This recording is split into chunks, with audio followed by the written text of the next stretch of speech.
aujourd'hui, je voudrais te mettre en garde. Te mettre en garde sur le fait que, attention, que bien souvent, timidité égale alcoolisme.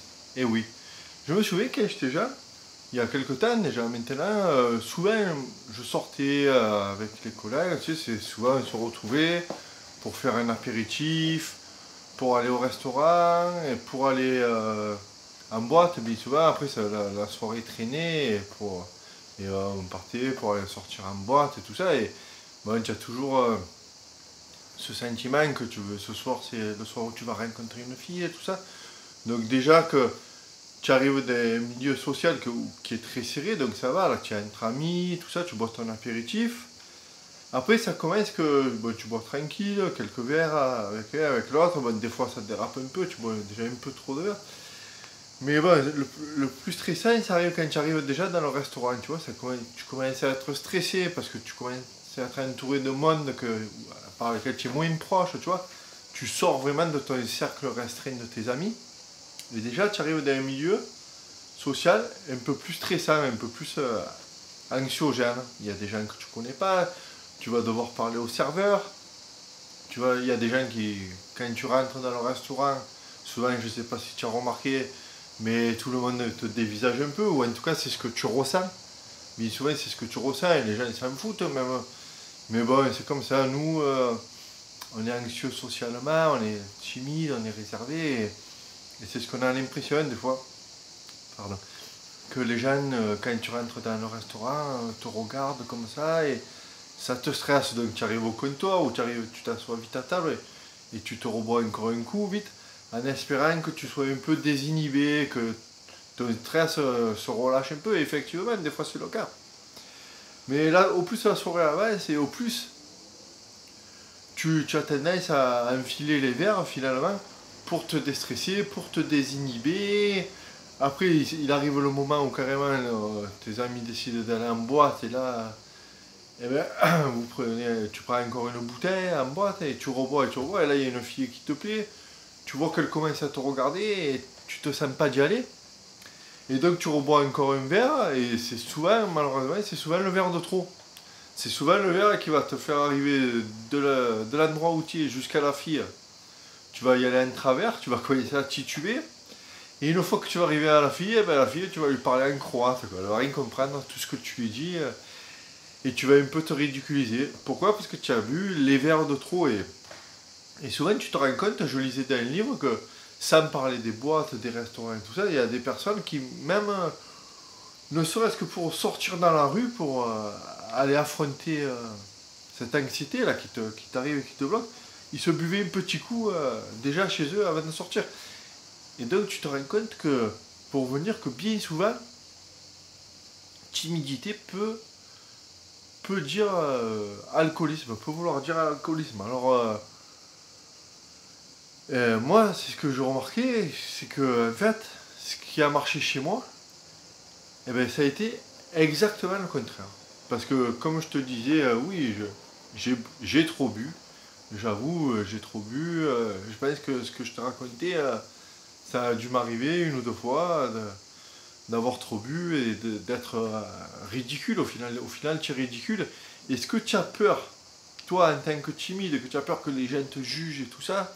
Et bien là, c'est exactement ce que tu fais. Tu te fais tellement remarquer qu'en ayant trop bu, eh bien, tout le monde te juge, tout le monde te montre du doigt, et c'est exactement ce que nous, finalement, on recherche de ne pas avoir. Et là, au lieu de te désinhiber et tout, eh ben, ça te fait te faire remarquer.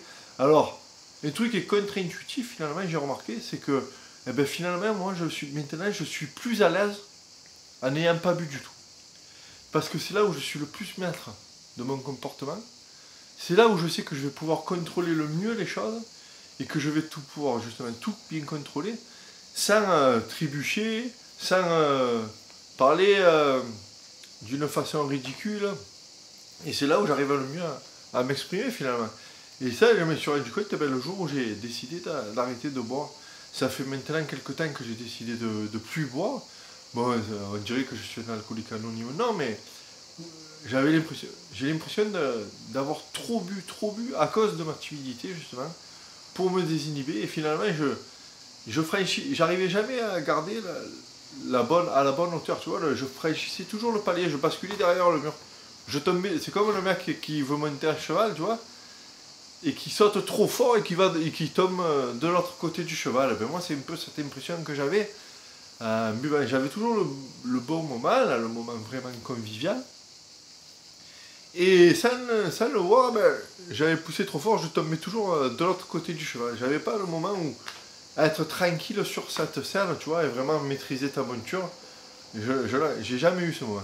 Donc je préfère y aller à pied maintenant. Je préfère ne plus monter à cheval, parce que le cheval, je sais pas en faire. Et je préfère y aller à pied. Et ben j'ai remarqué que finalement je suis plus à l'aise. Alors oui, tu as le côté un peu le petit stress qui te monte, comme tu connais ce genre de truc, mais finalement c'est une excitation. J'ai commencé à jouer avec cette excitation, tu vois. Et cette excitation, je l'ai transformée, au lieu de... Je l'ai transformée en passage à l'action, tu vois. Dès que tu as un peu ce stress qui t'arrive, ben, en fait, si tu réfléchis, c'est un peu une excitation et pour laquelle tu peux te servir, avec laquelle tu peux te servir.